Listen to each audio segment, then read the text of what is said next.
Hello and welcome to the Rhythm Factory. I'm Eddie C, and together with my co-host Peter D, we're going to bring you in touch with people in and around the music business. This is the podcast that takes you up close and personal. Hi once again, and welcome to the Rhythm Factory podcast. My name is Eddie C, and to my right is my co-host Mr. Peter D. Today we have a female singer from out the Eindhoven area in Holland. That's the southern part of Holland, more or less, Brabant, and as they call it. Miss Jane Onderwater. Jane is a fantastic jazz, funk, soul, multi-talented musician as well, and she's got quite a wide range of a voice. I mean, she can hit low notes as low as I can hit them, and which is part of her. Become part of her whole thing. Anyway, welcome to our show, Jane. You're from the southern part of Holland, but basically yes. Your deep roots are Indonesian. Yes. Well, I had a question to you. How does that impact your whole way that you are now with your love for jazz and soul and just music in general? Yeah, I think more the music in general, because when you're from Indonesia, there's always an uncle, a nephew, whatever relative who plays mostly in Indonesian families guitar, and they sing. Mm-hmm. So I think my passion for music started there. It didn't actually had a real influence on the way I make my music now. Yeah.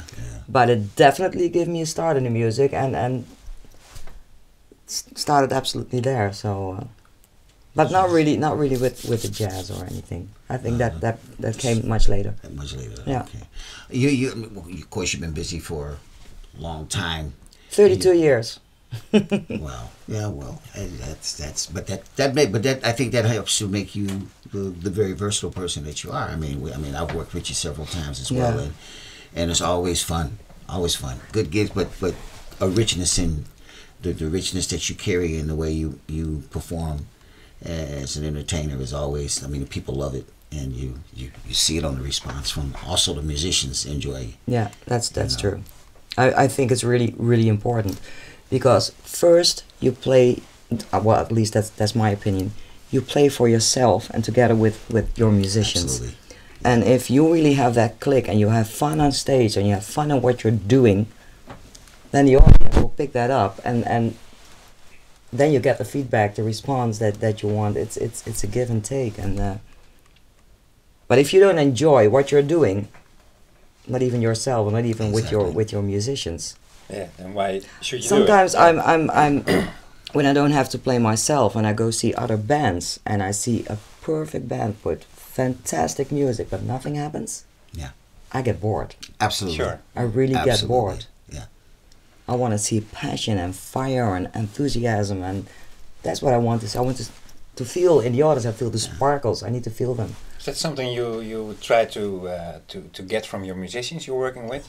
You're in front of the stage, of course. Yeah, but for some reason, I get that automatically. In one of my combos, there's a piano player. He is amazing, but the first time I saw him, I thought something's wrong with you.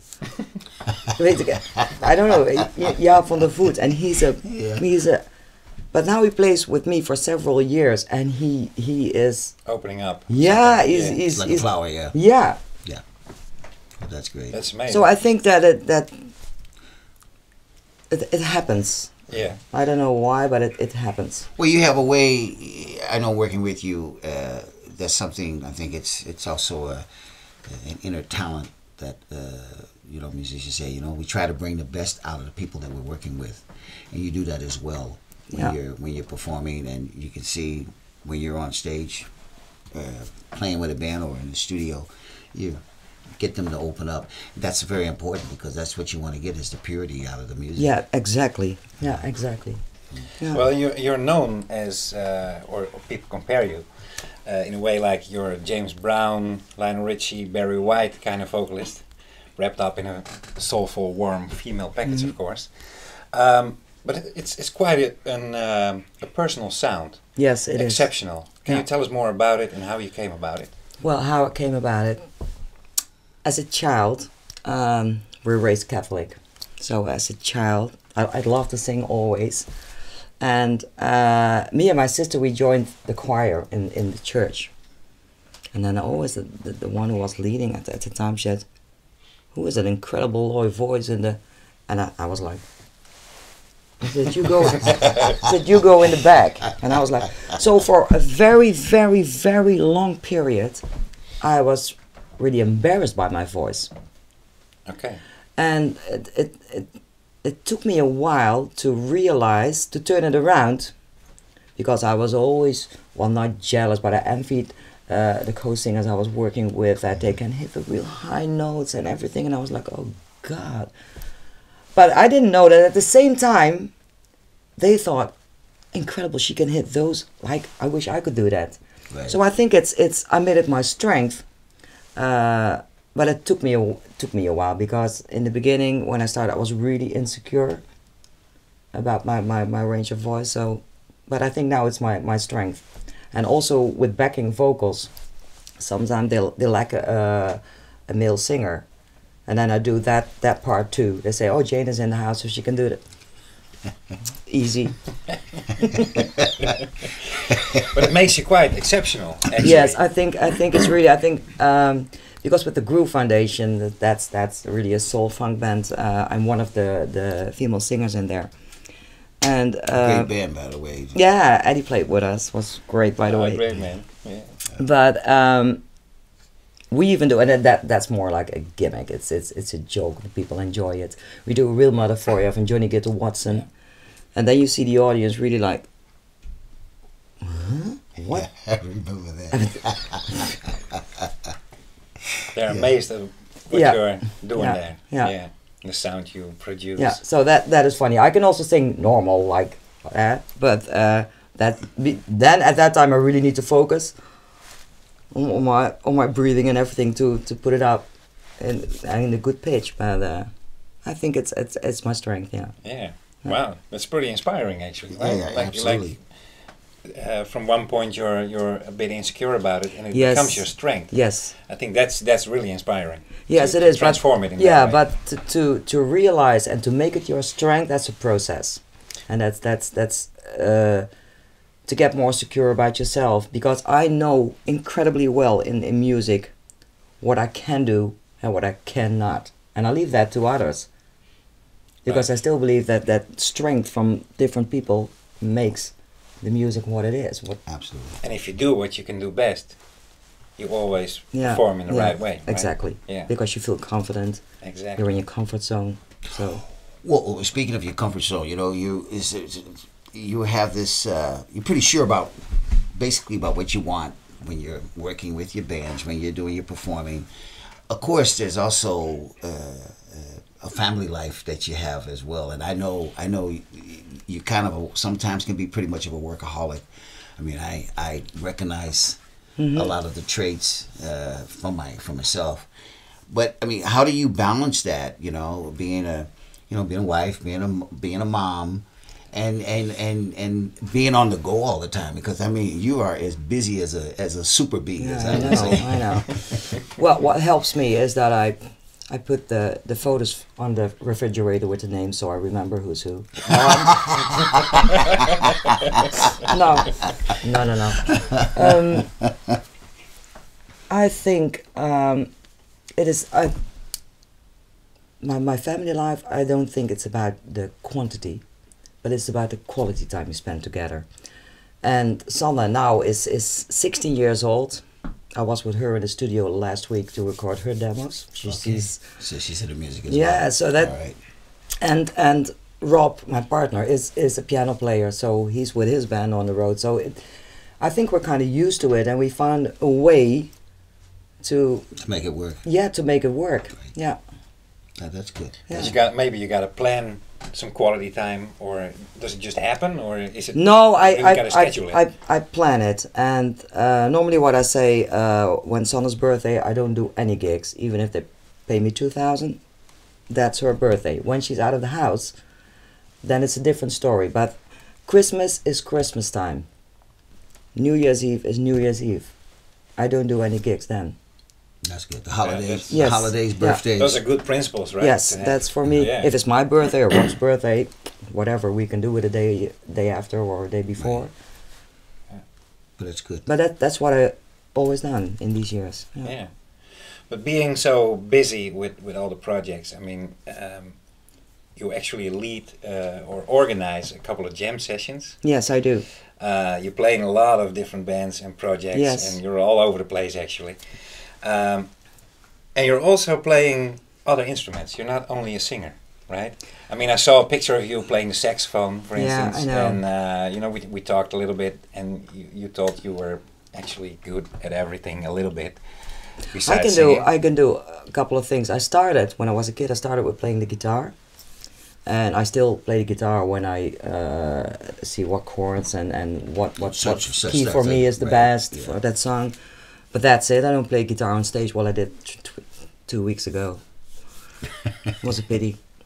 But no, and the saxophone. I started playing saxophone years ago because I was looking for an instrument where you can have the same passion and the same things you can do with your voice. And for me, that was the saxophone. You can let it scream, you can let it soar, you can let it... That for me was the instrument that was the closest to my voice. Right. But I'm not a good saxophone player at all. I'm functional. I'm functional with my saxophone. But I have an incredible good saxophone player in my combo, Jan Pils, so I don't have the need to do it. It would be ridiculous. Sometimes when we have a nice gig, then we do a piece together. But again, like a gimmick. It will be like It's inviting, novelty. yeah, exactly, inviting you again with a groove foundation, and you're gonna be with a triangle or whatever, and I'm gonna do all the percussion with Eddie standing next to me. That's Yeah, that would be weird. Yeah. exactly. Yeah. But So- is playing the saxophone for you as a singer?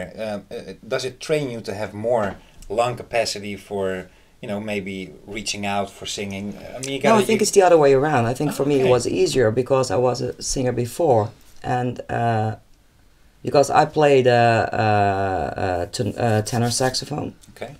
I started with alto, but that for me was, I think everything with me needs to be low C, but so that for me was, the alto saxophone was not it, so I played tenor saxophone.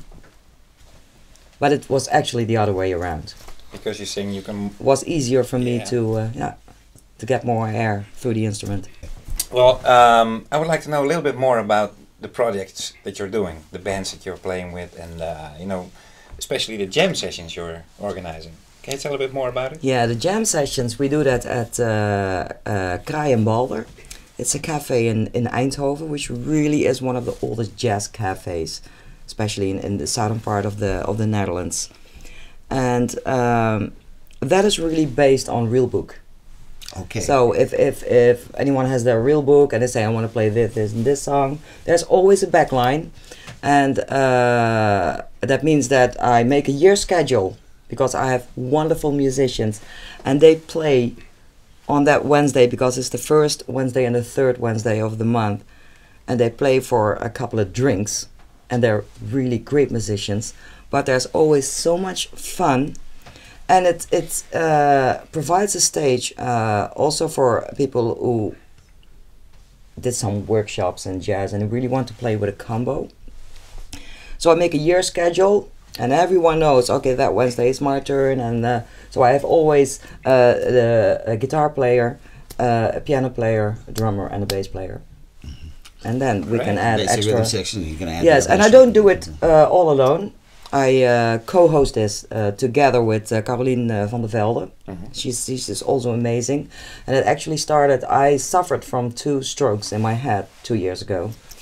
So at that time I thought, okay, I could join the Josti band.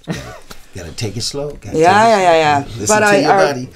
that took me, well, almost a year to really recover and get back on stage. And during that time, Caroline was hosting that jam session, and she did it in a wonderful way. So, because I needed to slow down a little bit, we decided to do it together.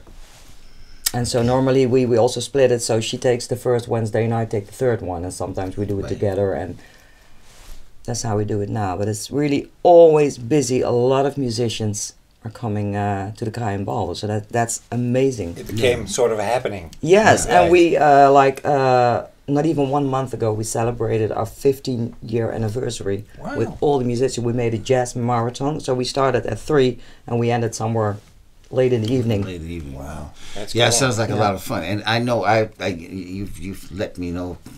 Come jam with it. And usually I've had to do something. I know. and It's and then I so have that a to jam be- session. be one of those lucky Wednesdays, yeah, you that know. I do together with Martin van Schijndel, and that is really based on pop, rock, whatever comes along, whatever the people want to play. Yeah.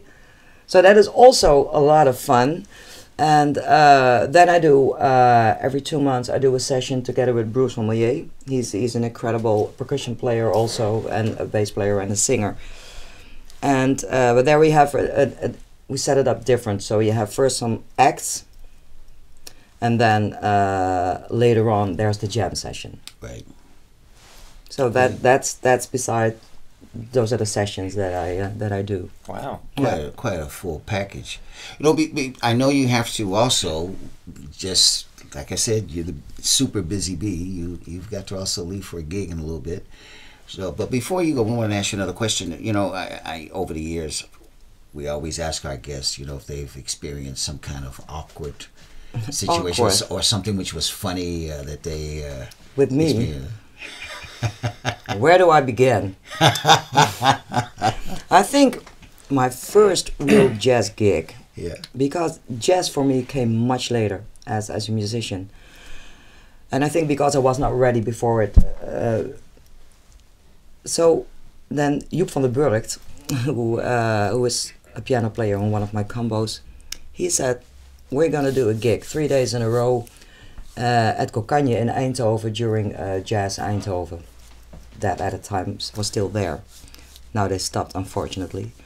And I said, "Great, what do you want me to do?" Now he asked me to come along with those gigs. I said, and I thought I needed to take care of the sandwiches and the drinks, and because I didn't know even one jazz song at all. Yeah, from radio or other thing, but not for me. And he said, "No, you're going to do that." And we had 1 week to rehearse. So we went there, and there was a guitar player at that, also amazing, Dick Onstink. I will never forget it. And what they do, they have, well, schemes of chords that they play, and I had no idea what I was on stage doing my song. But because I only had 1 week, there were so many songs that I had the lyrics in front of me. And then one of the guys, they picked a song, they said, "We're going to do this and this." And then I heard the guitar player, "I don't have that song, I don't have that song, I don't have it." I said, "Oh, I've got it for you because I've got it double." And I handed over the lyrics. And I've never seen a guy looking so stupid at me like, "What the... do I need the lyrics for?" And I was really trying to help him out because I know I got the song, because that was so stupid. But because I was you're going great today, aren't you?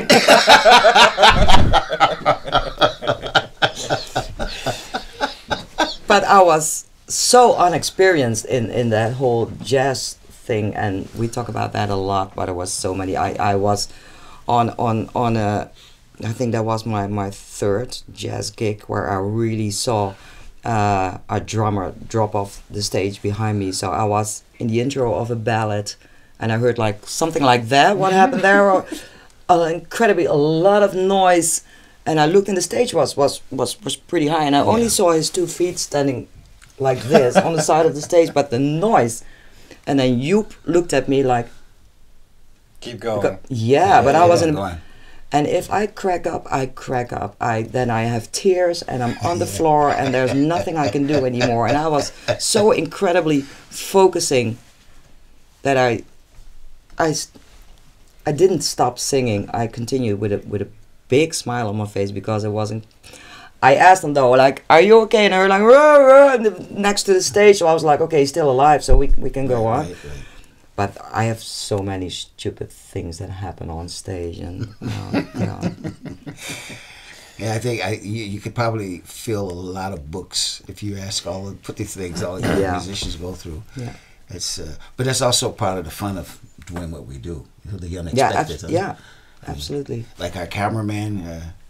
Yeah, but I love that. Those things can happen, you know. Yeah, That's the fun thing about doing a live interview as well. You know, little things can happen. You know. Yeah, totally agree. So therefore, I even I read it quickly, and I did not prepare. Good. Because if I prepare something, then Takes I will just go with the flow. Yeah. That's it. Because I'm going to start a new project the 4th of March. Oh. It's someone to do our own songs, and so you have a bass player and a guitar player and a drummer, and they were looking for a female singer to create. So really dive in a room and create. And then he said, "Do you want us to send you some themes so you can prepare?" And I'm like, "No, let's just start and we'll see if we get that click." And if it clicks or not, right? And they say, "We never had that before, that we're gonna do something on the spot." And that's what I like most. Yeah. That's what I like most. And I do that with my jazz combos as well. They never know what's gonna happen. And they always say it's always a surprise, because I love to shut up the entire band and just sing with the drummer and the percussion player. I love to do that, and they never know when it's their turn, and but I think that's fun. It keeps the interaction going, yes, right? Yeah. Yes, and I must say, I'm not the most charming person on stage, I guess. I always know. If I look back at videos or whatever, we made a DVD with the Groove Foundation, and we had to do all the makeup and our eyelashes, and every time I go on stage, I make sure, I promise to myself, I'm going to be a real cute female singer. And at the end, I forget all about it. Well, you rock and roll. You just rock. And I even do that with my jazz combo. I have a nice cal and everything, and then you see how the way I move, it really doesn't, but it's me. When I'm making music, when it's on stage, I forget everything.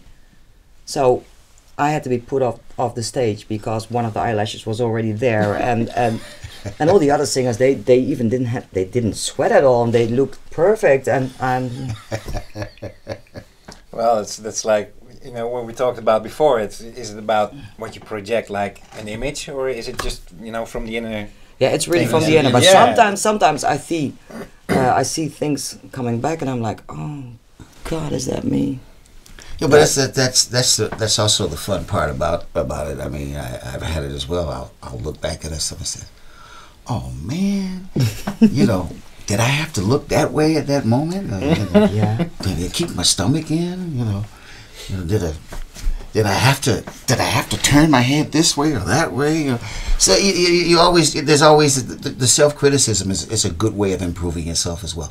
But there's always the spontaneity. I mean, that's how people get to know you. I mean, that's the nice thing about it. Yeah, I guess so. But sometimes that's the only thing I really also would like to look like a diva on stage, and I'm never. Oh. Yeah, but that's like self-criticism, right? I mean, I remember John Lennon once said that he hated his own voice. He said, you know, I can't sing and stuff like that. And I could understand if he said that about his wife, but she got this, maybe, I don't know. So, but I think it's more a problem if you don't have the self-criticism and a little bit of the insecurity. I mean, it keeps you sharp. It keeps you, going for the best. Keeps you on your toes. Yeah. Yeah. Totally agree. Yeah. Well, listen, Jane, we want to thank you so much for coming. Thank you for having me. And if you want to know more about Jane, please come to our Facebook page, where you can find all the information about Jane, how to reach her, how to get in contact with her links, websites, and you can also write a email to us at the Rhythm Factory Podcast at gmail.com. And once again, information about my colleague, Mr. Peter D, is on there. My information is on there. We want to leave you with saying, just be yourself. Thanks again for tuning into the Rhythm Factory Podcast. Take care.